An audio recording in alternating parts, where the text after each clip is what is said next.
কালকে হায়দ্রাবাদ পাঞ্জাবের কাছে ম্যাচ জেতার পর হায়দ্রাবাদ টেবিলে দ্বিতীয় নম্বরে চলে গিয়েছে, অর্থাৎ প্রথম সেমিফাইনাল হবে কলকাতা ভার্সেস হায়দ্রাবাদে 21শে মে অর্থাৎ কাল, এবং দ্বিতীয় কোয়ালিফায়ার হবে বা ফাইনালের জন্য যে কোয়ালিফায়ার হবে সেখানে থাকছে আমাদের royal Challengers Bangalore versus Rajasthan Royals, অর্থাৎ আরসিবি ভার্সেস আরআর। এর আগে আরসিবি ভার্সেস আরআর যখন মুখোমুখি হয়েছিল সেই ম্যাচটাও সেমিফাইনাল ছিল, এবং আমি চাই সেম যেন রিপিট টেলিকাস্ট না হয়, কারণ সেই ম্যাচে আরসিবির হয়ে রজত পাটিদার সেঞ্চুরি করে এবং দ্বিতীয়ভাবে চেস করতে নেমে জস বাটলার সেঞ্চুরি করে, তার সাথে যশস্বী জয়সওয়াল এবং সঞ্জু স্যামসন ভরপুর সঙ্গ দেয় এবং রাজস্থান রয়্যালস শেষ ম্যাচটা জিতে এবং যে ফাইনালে হেরে যায়। তো আমি চাই রয়্যাল চ্যালেঞ্জার ব্যাঙ্গালোর অর্থাৎ আরসিবি সেমিফাইনাল জিতুক, ফাইনালে যে তারা ভালো পারফরম্যান্স করে ম্যাচ জিতুক, কারণ এবারের আইপিএলের মতো কোনোবারে রাজস্থান রয়্যালস বা আরসিবি দুটো টিমের মধ্যে কেউই এত ভালো পারফরম্যান্স দেয়নি। বিশেষ করে আরসিবি এবছর আইপিএলের দ্বিতীয়ভাবে যে লেভেলের পারফরম্যান্স দিচ্ছে তাদের অবশ্যই যাওয়া দরকার ফাইনালে, এবং ফাইনালে ভালো রকম খেলে ট্রফি জেতা দরকার। এবং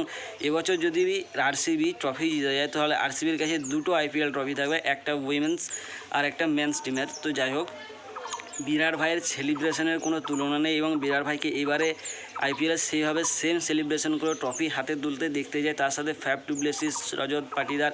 ভাই রজত পাটিদার অসাধারণ খেলছে। রজত পাটিদারকে নিয়ে প্রথমবার আমরা অনেক ক্রিটিসাইজ করেছি, বিশেষ করে আমিও করেছি, এবং আমার সাথে সাথে অনেক ইউটিউবাররা বা অনেক ক্রিকেট বিশেষজ্ঞরাও ক্রিটিসাইজ করেছে, কারণ সেরকমই পারফরমেন্স ছিল রজত পাটিদারের। কিন্তু সে আইপিএলের সেকেন্ড হাফে দেখিয়ে দিয়েছে সে কী করতে পারে, বিশেষ করে স্পিনারদের বিরুদ্ধে তার যে স্ট্রাইক রেট, সে যে অ্যাগ্রেশন নিয়ে খেলছে, সে 20-30 বল খেলেও সে হাফ সেঞ্চুরি 60-65 রান করে আউট হচ্ছে, এবং সে দেখিয়ে দিয়েছে ভাই সে কী করতে পারে। বিরাট ভাই যে অ্যাগ্রেশন নিয়ে খেলে, যে এন্টারটেনমেন্ট দেয় মাঠে, এবং সমস্ত প্লেয়ারদের মধ্যে সাহস যোগায় যে ভাই তোরা কর, আমরা আছি, আমরা ফিল্ডার হিসাবে যতটুকু করতে পারবো, অর্থাৎ জি জান লাগানো পর্যন্ত সমস্ত কিছু করবো, তোরা ভালো খেল, আমরা এবছর ফাইনালের জন্য কোয়ালিফাই করতে যাই। এবং আরসিবির সমস্ত প্লেয়ারাই সেটা দেখিয়েছে। ক্যামেরন গ্রিন, ভাই উইল জ্যাক, সমস্ত আরসিবির প্লেয়াররা দেখিয়েছে। শেষ দিক থেকে এসে দীনেশ কার্তিকের ফিনিশ, প্রথম দিক থেকে ভাই বিরাট ভাই এবছর যেভাবে ওপেনিং করেছে, সে যদি টি-20 ওয়ার্ল্ড কাপে ওপেন করে না ভাই, চমকে যাওয়ার মতো কিছু নেই। তো যাই হোক,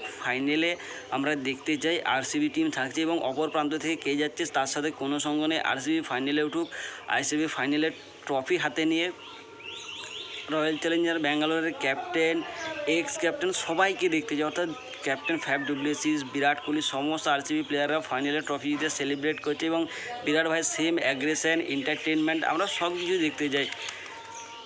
মানে এটা একটা আইকনিক মুভমেন্ট হয়ে থাকবে এবছর যদি আইপিএল 2024 রাজস্থান রয়্যালসকে তো প্রথম সেমিফাইনালে হারিয়ে রয়্যাল চ্যালেঞ্জার ব্যাঙ্গালোরকে ফাইনালে উঠতে হবে, এবং ফাইনালে যে ফাইনাল ম্যাচ জিতছে আরসিবি, এটা একটা আইকনিক মুভমেন্ট হয়ে থাকে। এই মুভমেন্টটার জন্য আমাদের সবাইকে অপেক্ষা করতে হবে, এবং অপেক্ষায় রইলাম।